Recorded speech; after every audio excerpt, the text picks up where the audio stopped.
No, I just wanted to not block my screen, but it's okay. I won't be difficult.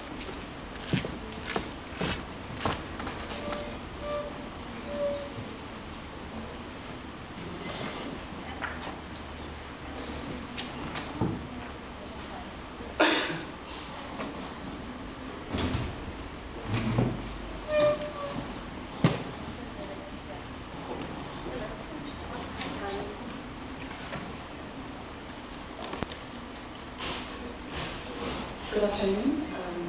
My name is Aliki.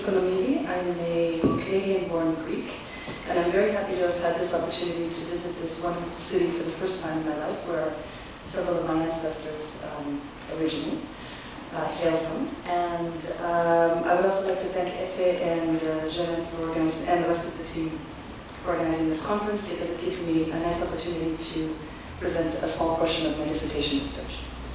So, in April of 1918, after having spent 10 formative years studying, working, and traveling in Europe, 32-year-old Ernest Cormier, a French-Canadian civil engineer and architect diplômé from the École des Beaux-Arts in Paris, sailed across the Atlantic with his wife, eager to begin, either to return to his native city of Montreal to establish a design practice.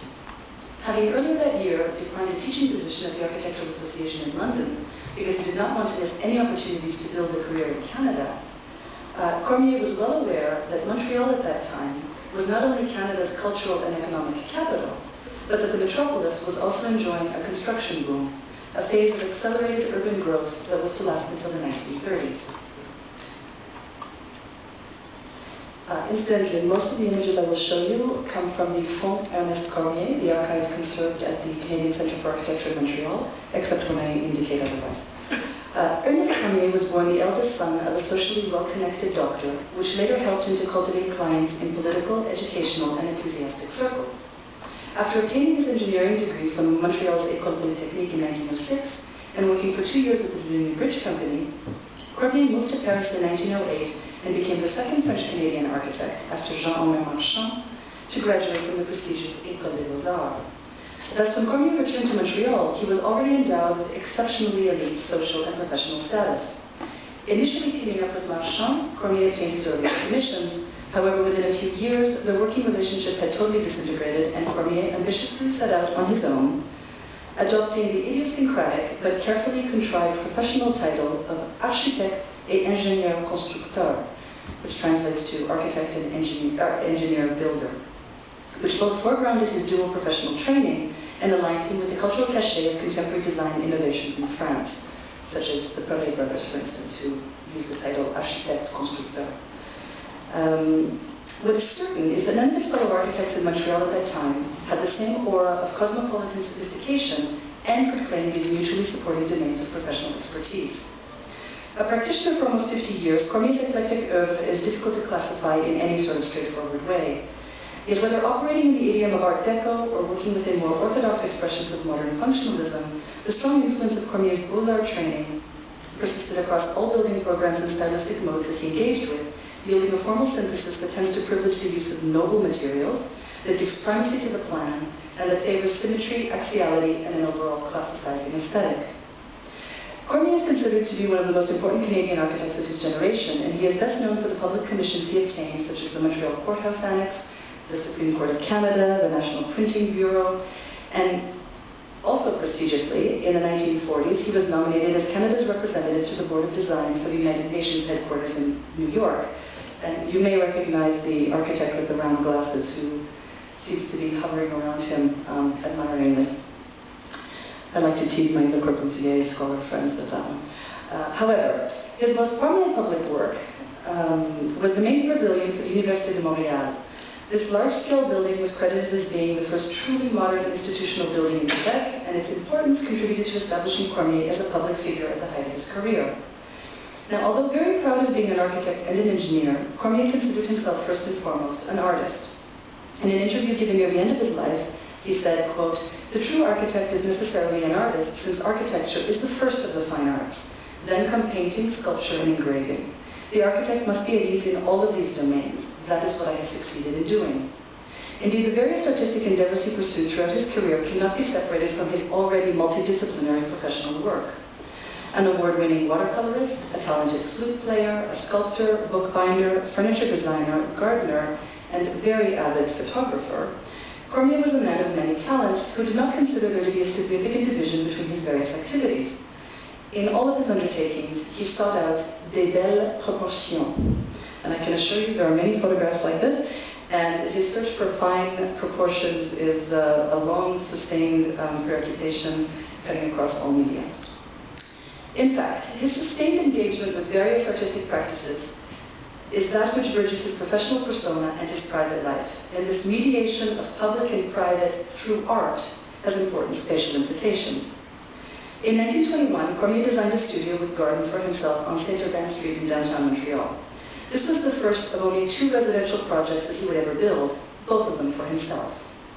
The artist's live-work studio was not a common typology in North America at that time, yet for Cormier, who was a carrier and advocate of foreign ideas, and who had lost his wife to the Spanish flu within a few months of returning to Canada, the purpose-built studio was a suitable home for the widower artist. Here, he would work after office hours, pursue his artistic projects, and receive friends. However, and this is the subject of my paper, nowhere does the simultaneous harmonization of and tension between public and private play out more explicitly than in the house he designed for himself in 1930, in which he lived in for over 40 years. In fact, more than being a noteworthy residential project, this house is an expression in architectural terms of Ernest Cormier himself. In other words, it is an autobiographical Maison manifeste.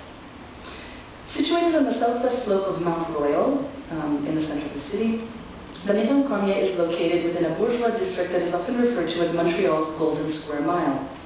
Cormier purchased the vacant lot in September of 1930, and this site offered both a panoramic view of the city below, to the south, and placed him near the houses of many of Montreal's then business and social elite. From its court-facing front elevation on Pine Avenue, very little can be gleaned of the interior. The house appears to be 1 story tall, comprised of 2 volumes of unequal height, the taller of which touches the neighboring house, which was built in 1926. It's only when looking at the side and down the pathway leading to the garden below that we see that the house is a large, multi-story building projecting out from the mountain slope. In fact, the house is comprised of a total of 5 levels, 3 of them inhabited, and a 4th reserved for storage, the mechanical systems, and a ceramics studio. The lowest level, on which sits the rooftop garden, accommodates the garage, which is accessible from the laneway off of Redpath Street below, which is located more than 15 meters lower than the house's main entrance. A staircase hidden in the stone turret in the garden connects the garage to the rest of the house. Now, set back from Pine Avenue and from the neighboring Gillespie house, the front facade of the Maison Cormier reveals careful framing of the 2 apertures that puncture its walls of artificial granite, the oak door and the tall window.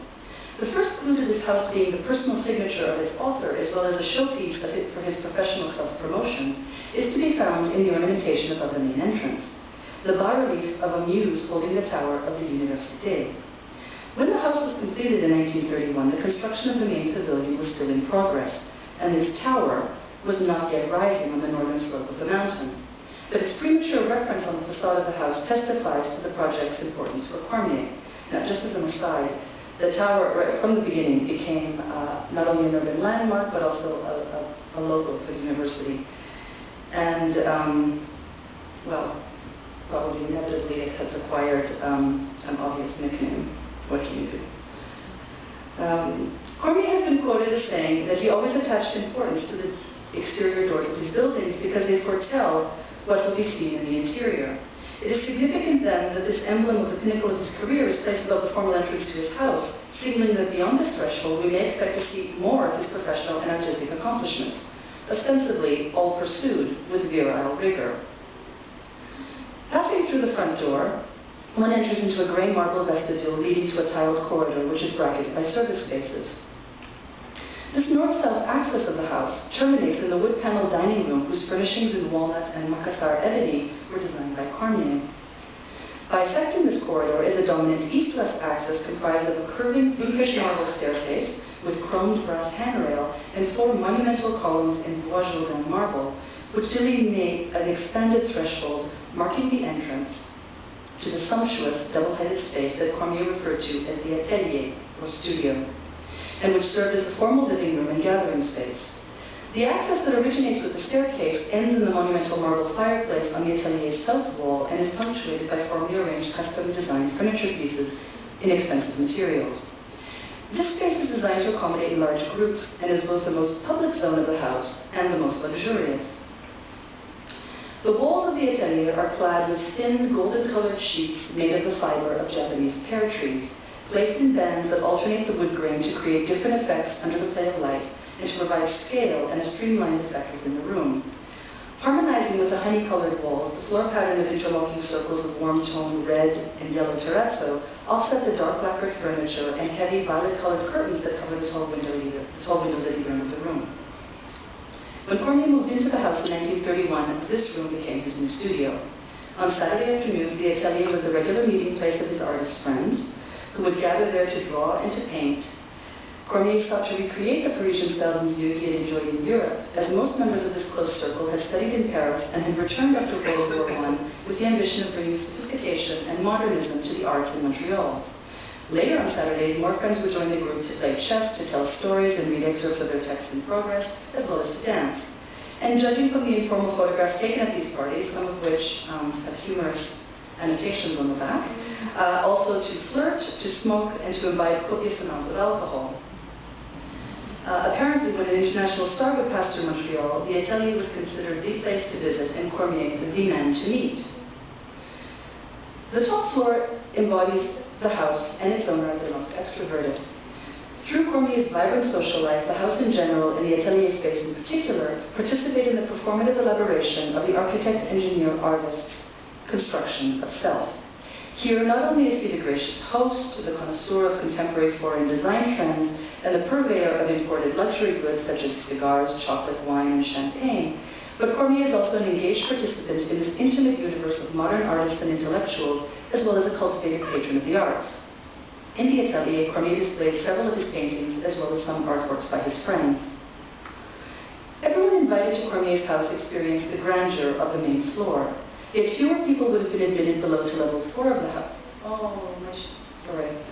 These all were different colors, the lightest gray at the top being almost transparent. So sorry, I don't know what happened to the slide, but there were supposed to be gradations of privacy.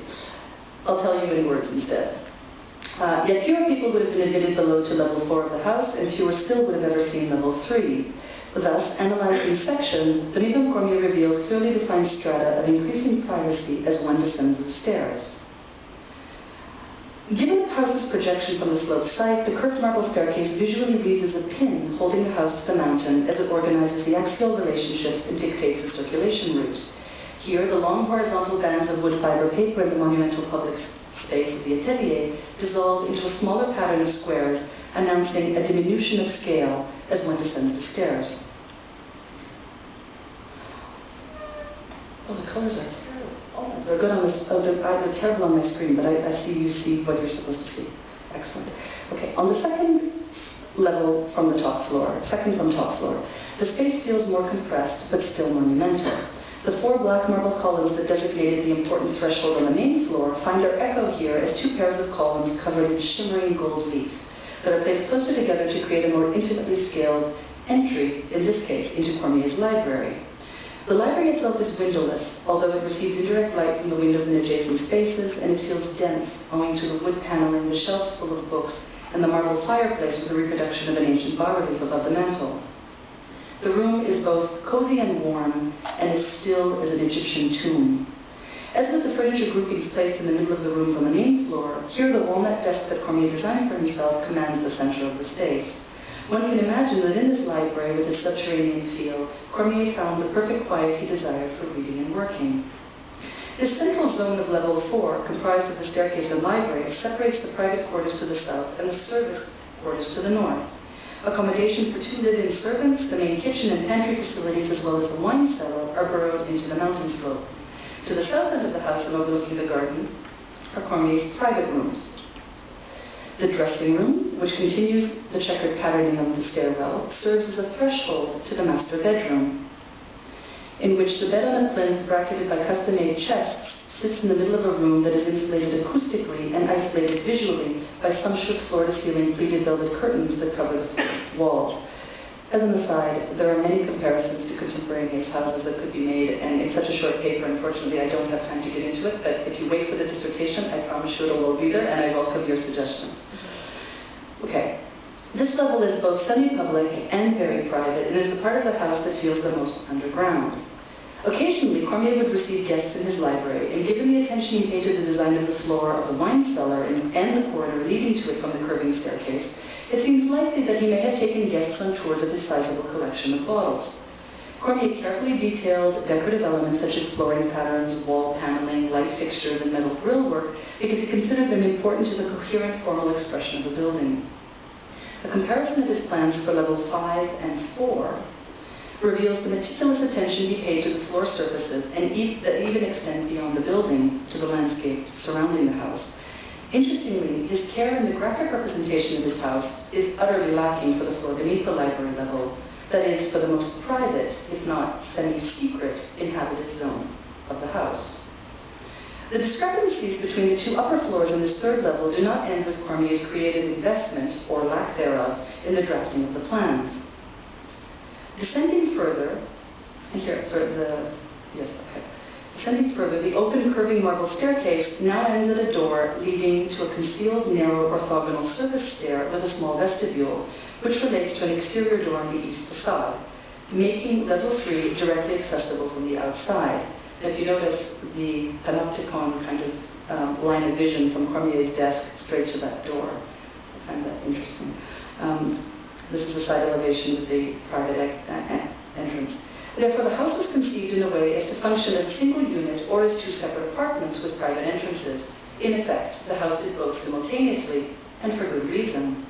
This apartment was designed for Clorin, who, with her sister Cécile, worked as an artist's model for Cormier and his friends, the Hébert brothers. She is the woman you saw in the artistic photographs I showed earlier. Cormier met Clorin in 1919 when he was already a widower, and they became lifelong companions. At the time, however, a working-class woman who posed nude for artists would not have been deemed an appropriate wife for a prominent architect who was the son of a respected doctor and who had clients in influential circles. And thus, it was not until 1976, when Cormier was 90 years old, had retired from practice, and was no longer living in the Maison Cormier, that he and Clorin were married, formalizing their liaison of over 50 years. Only one professional photograph exists of this floor, level 3 that is, and it shows the bright and airy living room of Clorin Ferron's apartment, from which one could access the fragrant terraced roof garden. This room also features the square wallpaper pattern, which, along with a few of the armchairs that Cormier designed, which appear elsewhere in the house, seem to be the only significant design elements that straddle the carefully controlled division of public from private. According to one of Cormier's housekeepers, it was in this room that the couple lived out most of their daily life together. In 1932, the Royal Architectural Institute of Canada awarded the Maison Cormier a gold medal and featured it in the July issue of its journal. It is here that the professional photos that Cormier commissioned were published for the first time. Perhaps not surprising to note is that while photos and plans of levels 5 and 4, as well as an image of the garden, appear in the article, visual representations of the house's third floor are completely absent. The article's text, which is unsigned but which Cormier must have approved and possibly even ghost-authored, states, quote, "The second floor below the entrance level contains the housekeeper's living room, 2 bedrooms, bathrooms, help's kitchen, and storeroom."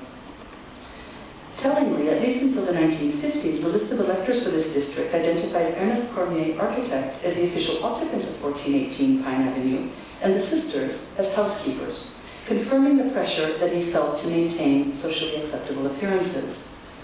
The subordinate nature of level 3 of the house is further underscored by the fact that although on the upper floors the glitter of gold, bronze, and brushed chrome complement the shiny surfaces of various colored marbles and the custom-designed furniture pieces made of exotic hardwoods, level 3 displays a marked reduction in expensive materials and luxurious finishes and features mostly furniture purchased from department stores. Clearly then, Cormier chose to invest the bulk of his design energy and budget in the parts of the house that would serve to elaborate his public persona as architect, engineer, and artist. Thus, the negotiation of the competing professional ambitions, social pressures, and daily realities that play out in the design of his house can be partially mapped onto a downward slope, according to the rough calculus of public equals lavish, private equals relatively spare.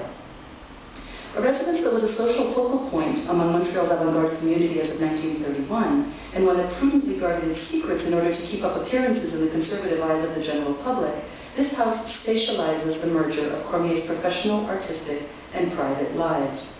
And it is in his multiple selves that we may discern an important constituent of Cormier's unique brand of modern. Certainly in his personal synthesis of Art Deco tendencies with a Beaux-Arts sensibility, and in the processional movement from one self-contained space to another, Cormier's modernity is not anything like the international style modernism of Le Corbusier, or the fluid interpenetrating spaces of Frank Lloyd Wright, and nor does it demonstrate the use of luxurious materials with the elemental refinement of Mies.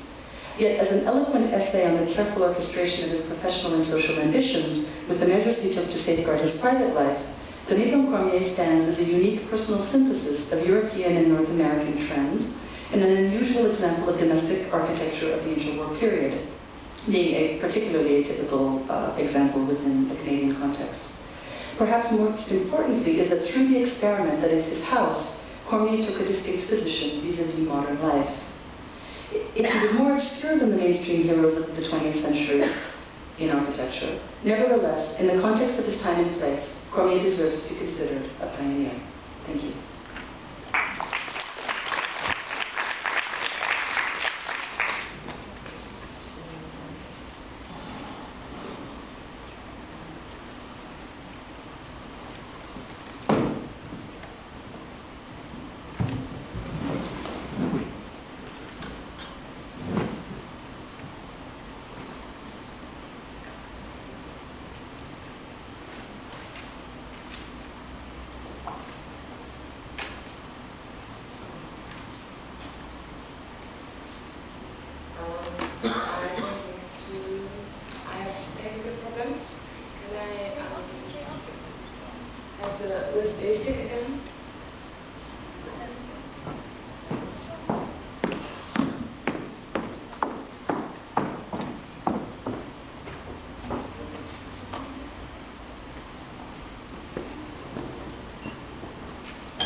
Thank you very much.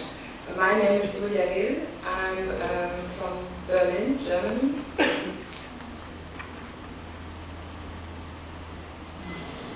And I'm teaching at different German universities on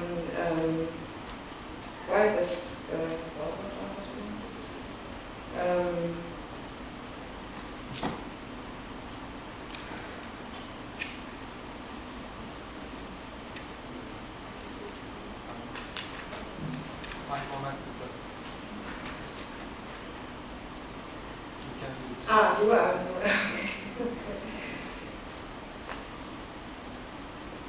Okay. So I'm teaching in architecture and urbanism design and theory grounds, and my paper is very much different from everything we had today. It's not so much related to case study, but it's more general reflection based on my PhD research in the German house market of prefab catalog houses. And I wanted to give you a short insight into the process of design and marketing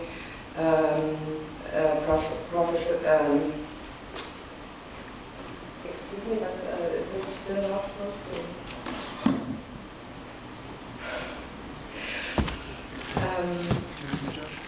It's always just out, right? Nein, das ist Niederfriedisch.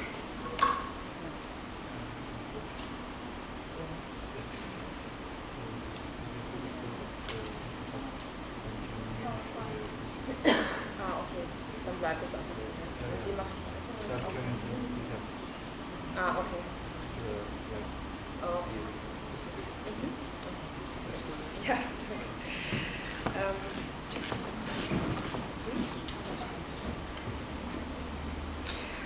Okay, so I just get started. The question I was asking myself is what happened to the dream of the factory-made house. For Le Corbusier, the development of ideal types of certain kinds of building and their subsequent dissemination as standard types was one of the most important tasks of architecture. Standardization, he wrote, is imposed by the law of selection and is an economic and social necessity. Out of the alliance between such cultural achievements and social responsibility grew, as by itself, all the superior beauty for Le Corbusier, the overplus necessary only to men of the highest type, he was convinced in Architecture. Le Corbusier argued here as a representative of a whole generation of architects who, at the beginning of the 20th century, looked upon the potential of industrialization with downright euphoria. Convinced by the effectiveness of artistically planned interventions in the service of a freely developing society, he called for standards not only on technical and structural design considerations, but also on economic, social, and especially design grounds. Through mass production, the house would finally be freed from ideological and sentimental ballast and become a tool, as the motor car is becoming a tool, he wrote in 1922. But instead, the architecture of the houses attempt not a rational language of forms, but a predominantly traditional repertoire of styles and eccentric individualization. Thus we find Le Corbusier's assumption that prefabs would yield to new, pragmatic and sober buildings of surpassing beauty turned on its head, and the dream of the factory-made house became a dream house from the catalogue. And this is about standard dreams. The success of the commercial ready-made house cannot be explained strictly by objective factors like cost and secure completion dates, but there are probably additional needs being addressed that architects are no longer trusted to meet. And indeed, the concern that architects are primarily interested in their own dreams is not plucked out of thin air. Data on the state that these needs gives cause to reflect the design and marketing of prefabs, especially since it has developed from a cheap house for everyman into this kind of high-end product. And with the offer of all-in-one in one place comes a comprehensive consumer-orientated marketing concept, from the idea of buying a house in a supermarket or at IKEA, through offers like color, style, or feng shui counseling, to promotional actions as designer houses or weekly dream house lotteries. The development of such strategies is based on the insight that in buying one's own house, an entire life plan and style of living is tacitly implied. Consequently, the marketing of ready-mades is less and less about value for money and more about hardly quantifiable promises of happiness, like quality of life, joie de vivre, and lifestyle. Thus, the objectiveness underlying the own single-family prefabs such as self-determination, living close to nature, material security, and self-expression lose some of their rationality and increasingly take on the character of compensatory projections. Actually, the fulfillment of the dream house already wipes away the memory of the prefab's mass-produced origins. Likewise, of the latitude in production which is enabled by today's applications of CAD and CNC techniques is developed with precisely this in mind, to allow differentiated offers while maintaining serial production. Nonetheless, the prefab house offers appear overall to be strangely uniform. Why is that? Standard images. I now show a little slideshow of advertising images of housing firms. The formal differentiation of the catalog house must operate within a universally intelligible and therefore hardly individual vocabulary if they are to satisfy the various fantasies and at the same time the generally addressable requirements of representation that always have been bound in having one's own home.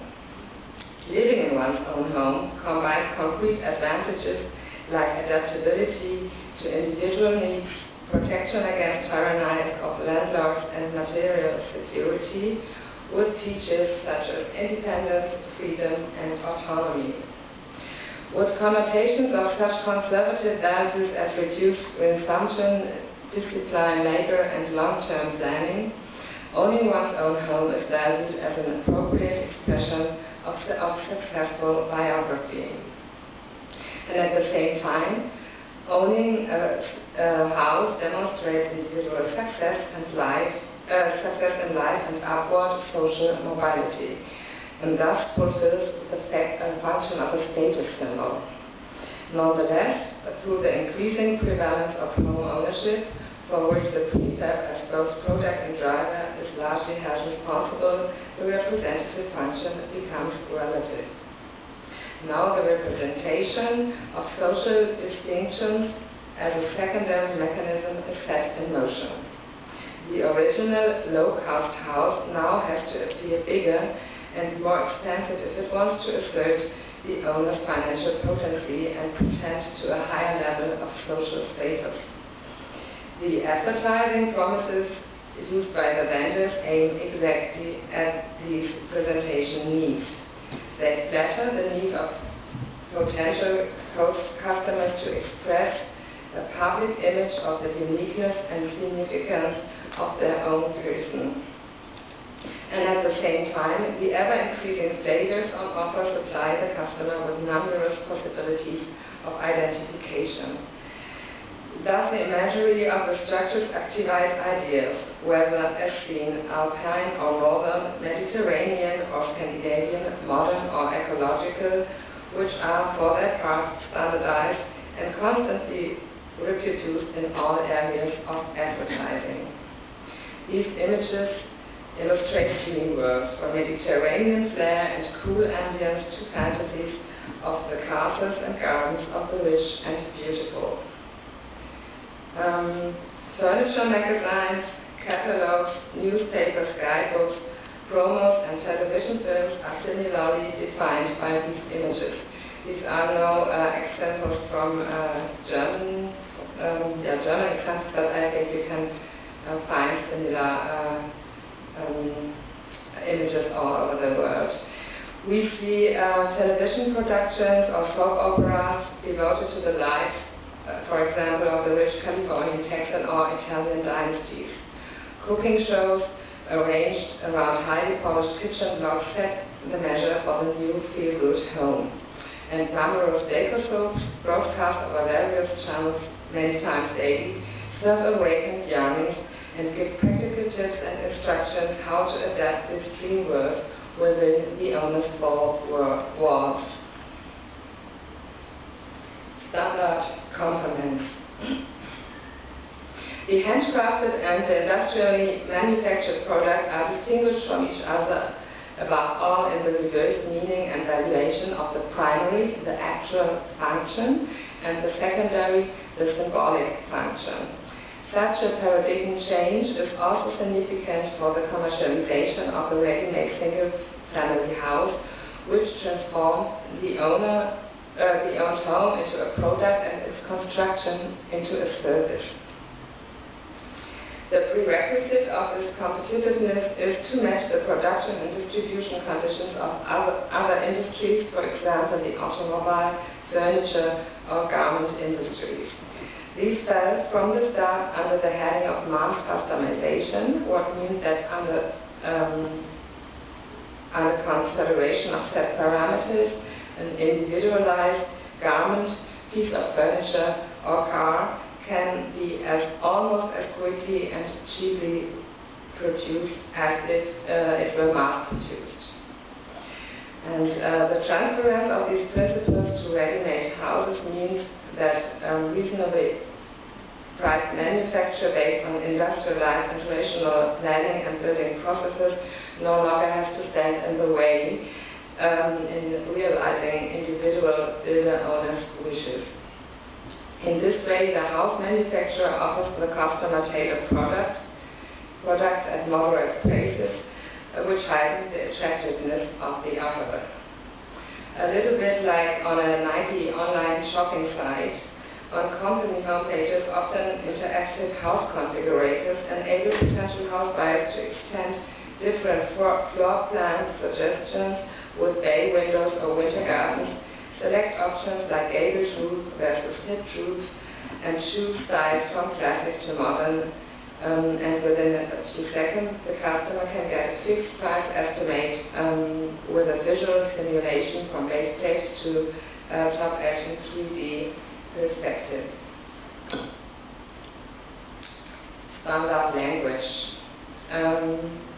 Any marketing of the prefab by catalog or over the internet to anonymous customers must necessarily be general. The largest possible range of houses must be included in order to speak to the greatest number of potential buyers. Therefore, the language focuses on terms that might appeal to fantasies about taste and professional status, and commonly avoids any vocabulary that might evoke mass production or prefabrication. First, melodious names replace factual descriptions for the various building categories. For example, a double house becomes a duet, puzzle double or twin, while a one-level retirement bungalow is sold under the label 55, for example. And then to make these attributes stand out in the crowd, further names are sought in order to offer the client additional information about price categories and design directions. Keywords associated with different lifestyles are often used, for example, as free, ideal, or sunshine, or perhaps rather diamond, prestige, or royal. Pointers to regional styles are also sought from Småland and Gomera to Venezia and Florence. And the vendors also pin great hopes on musical associations through house names such as jazz or blues, allegro or forte, or finally Otello and Don Giovanni. Such names should convey substance, purity and exclusivity, as well as Mediterranean ease or a youthful outlook paired with Scandinavian pragmatism. The popularity of such names doesn't anti but also incorporates the established conceptual world of the customer goods market, including not only cars and furniture, but also deodorants, coffee, flour, and ultimately toilet paper. The context-free conception and representation of the buildings in catalog and internet corresponds to the lack of hierarchy of the accumulated structures and styles. With the re-entry into the sphere of structural reality, these stamp individual architecture with the character of the whole domain of single-family houses and transform, as well as city and countryside into agonies of entropic urban sprawl.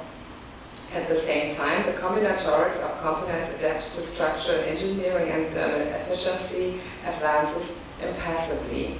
It fosters a bricolage of dreams from which there's no awakening. Thus, the freedom won in manufacturing is neutralized in a collage of boilerplate images and nonetheless bought at a high price, indirectly by society and taxpayers through the spoiled landscape and high development costs, and directly by the buyer in whose interest this all supposedly transpires. On the one hand, the client pays entirely for the wishes of individualization.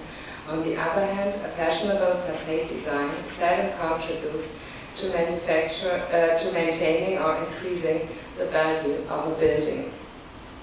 Investment in the largest possible customized dream home on the smallest, cheapest possible plot of land is seldom worth it.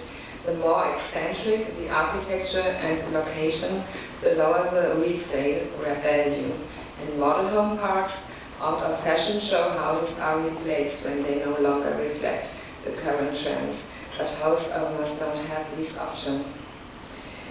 So, thank you very much, and sorry for the chaotic beginning.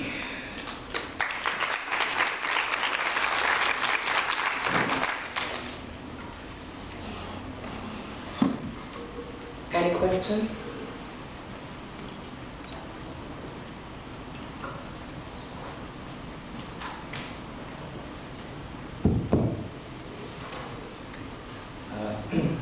I'm from University of Chester, UK. Thank you for interesting presentations. I just have I would like to ask Ms. Julia according to the situation that you discussed, I just want to know your opinion about the position of architects, like where, I mean, the position of architects in this kind of situation that, this kind of housing and trend and the dream of people like that. Where is architects? Yeah, well, that's a good question. And actually, I am an architect, and my motivation to think about this phenomenon was original also to think about what the role of the architect can be. And of course, it is very difficult because in this marketing processes, the influence of the architect is like zero, because I mean there are like this project that housing firms are working together with architects just to give higher standard architecture to these kind of houses, but in general these are projects which are more like concepts like advertising projects and not really to create better houses. But in the end, also if you would do so, I mean, it's more a problem about the arrangement in the city and how to deal with ground and plots and so on and infrastructure. And I think the architect, the architect can just get into this discussion on a higher level before all the ground is sold on individual owners and so on. Yeah.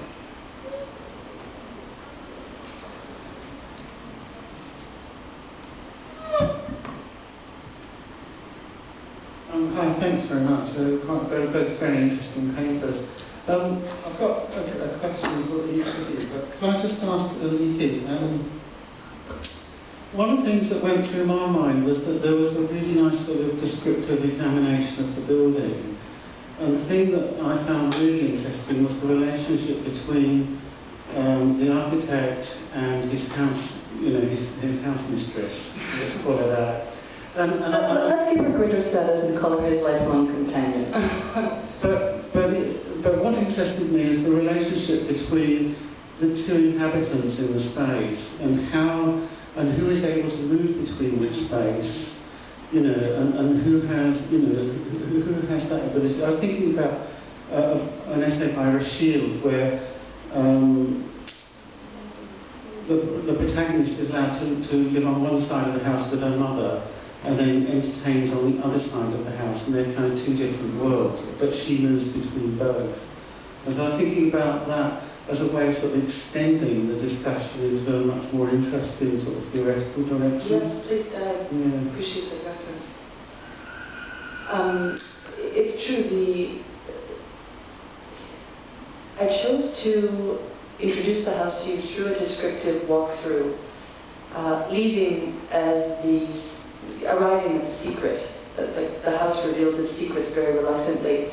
And in fact, Cormier seems, certainly the interwar period in the 1930s and 40s, had their own social pressures. The particular context of Montreal and the very heavy French Catholic presence that controlled the public school system and, of course, the churches, was such that I think he was really struggling to find the balance between being politically savvy to ensure that he would continue to get commissions, public commissions ideally, and being true to the realities of his private life.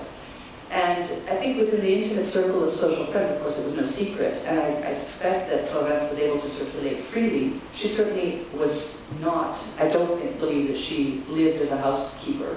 I think all of this was just a smokescreen to protect her virtue, let's say. But certainly the psychology of the house is what interested me the most. And because I took the time, precious few minutes that we have for these presentations to give you a bit of context, because surely you have never heard of him. And in fact, although he's very important, he's not even well known within Canada, because his archive was acquired in the early 80s following his death, and it hasn't been fully processed yet. So it hasn't been fully accessible. And for that reason, the work I'm doing, the dissertation I'm writing, is the first single-authored book-length manuscript on him. And so I felt I needed to give you a bit of context so that you could see how totally flamboyant and idiosyncratic this particular house is, not only within his larger context of the other contemporaneous architecture, but even within his own body of work. But thank you for that reference. I really like that.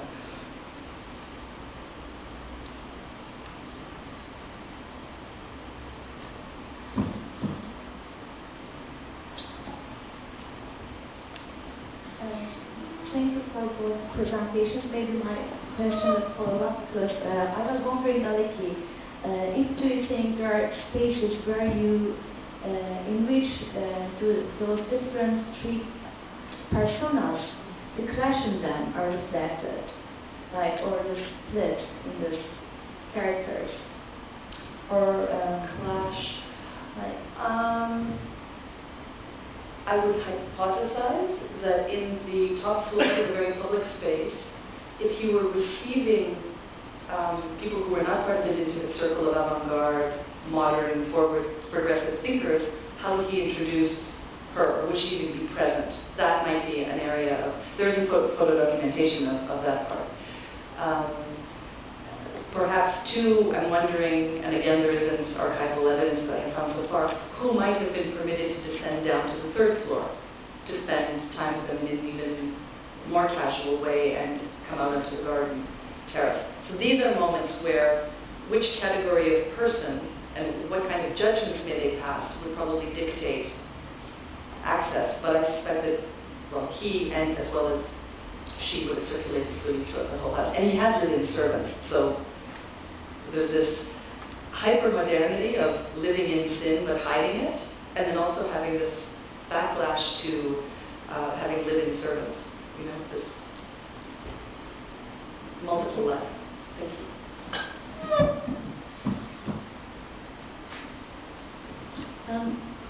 Thank you very much for the presentations. Both were very interesting. I've got a question or comment for Julia. And it's something that Mark said, made me think that these factory-made houses of these developer led houses. They could be anywhere in the world. And I was sort of looking at them thinking, where is that? Is that in Germany? Is that in the United States? Is it in Australia? I was thinking maybe they're not in England because the sky was too blue. But fake. But I think something that you touched on right at the end is that we have these houses all over the world. But then also there are many other types of houses we have all over the world. The terrace house, which started in England, but is now you see all over the world. And it's quite there are a number of quite common models for houses in the way we live. And what you touched on at the end was not the design of the house, but the design of the urban environment in which these houses are placed. And this is where it is important that the architect isn't forgotten. And the design of too many, especially in the UK, we have vast estates full of these developer houses. And sometimes they have one way in, and that's the only way in. And you get huge labyrinth of houses in which you can get lost. There's no sense of place. There's no sense of there being a centre to this place and the centre serving the surrounding community. Quite often these developments do not even have shops or schools. So there are somewhere to go to and to leave always. And I think what becomes interesting is not the design of the house, but the environment in which they are placed. Yeah, that's what I tried to express before, that it doesn't make much sense to set an architect on the design of the houses, because the design of the houses itself is not the problem. The problem is the accumulation of the house and the non-organized and non-designed urban space and infrastructure in between.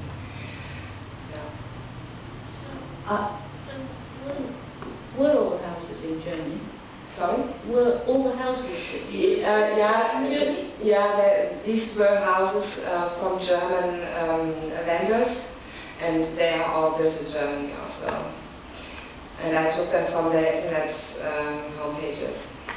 But they could be anywhere. Yeah, that's true. That's definitely true. That's why I think it is okay also to show in the international context. I have a comment masquerading as a question for Julia. It's unfortunate we didn't get to hear the other paper, but as things worked out, I think our papers form an interesting contrast between a highly idiosyncratic, focused case study of a house that's so utterly personal that it was hard to sell it to anyone else afterwards. And I'm just wondering, what struck me in your presentation, which has struck me every time I go to IKEA as well, is just the inescapability of the customizable.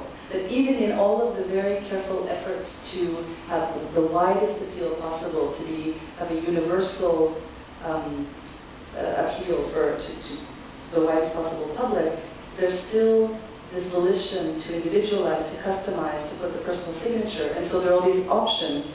Yeah. So there's still, even within the mass-produced and the egalitarian, let's say, there's still the will to. That's exactly the point. On the one hand, you offer all these possibilities, and people feel they are having a very individual house because they can choose between hundreds of options or thousands of options. But in the end, the images they refer are so much standardized because of their presence in the media and everywhere, the images are so similar that in the end it comes out something, I always call it standardized individualization or individualized standardization. So,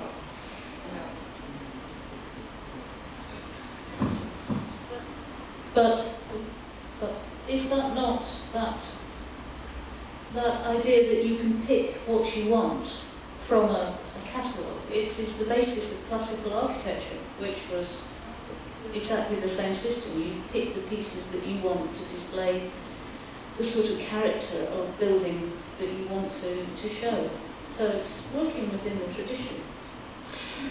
Yeah, that's kind of true, but it's, I mean, the possibilities to choose is much more people can choose. In former time, not everyone had a single family house. And then also the repertoire of styles and everything always widens. I mean, now you also always can buy Asian inspired furniture and so on. And you didn't find this 20 years ago, and so it always becomes more and more eclectic.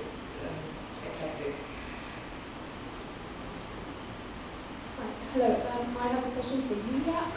In your PhD dissertation, did you have a section where you looked at the discourses of the people, the inhabitants, I think very specifically, in the sense that I'm curious in the way they rationalize the fact that they're actually picking standardized configurations for their homes.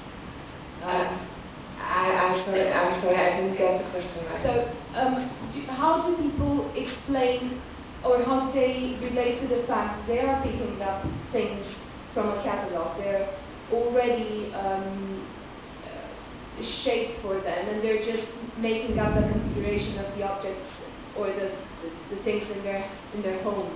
How do they explain how do they make that thing individual? How do they explain it to themselves? I mean,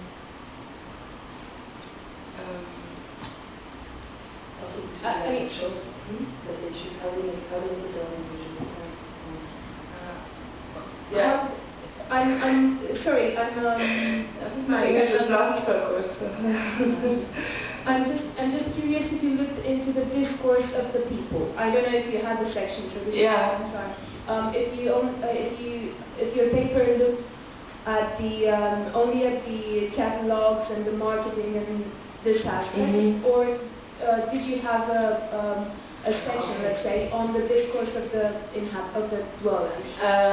No, I primarily talked with firms and looked to the offer side and not so much to the users. I see. No, sorry, I know it was very coherent at the beginning, so that was my main question. And also to Aliki, I have another question. You're talking about the very personal style of the house of an architect. Are you interested in going, and looking into finding another perspective, for example, in looking at how regular people make their homes very personal, and the means they... Generally, I'm interested in that. Domesticity is, let's say, one of my research keywords. This paper is the catalyst for me to write the dissertation, the chapter of my dissertation that deals specifically with this house. So within the confines of this research, I'm really focused on Cormier, and I'm looking at very selective aspects of his body of work, teaching and artistic practice. So in that sense, right now I'm not focusing on that, but generally yes. As a general, because part of my research is actually done with an 87-year-old man who's not an architect, but who made his house very, very personal. Oh. And that's why I was very, very happy to hear. I'd like to hear about it. So it would be interesting to look at the limitations that an architect has in actually making the house a living. Sure.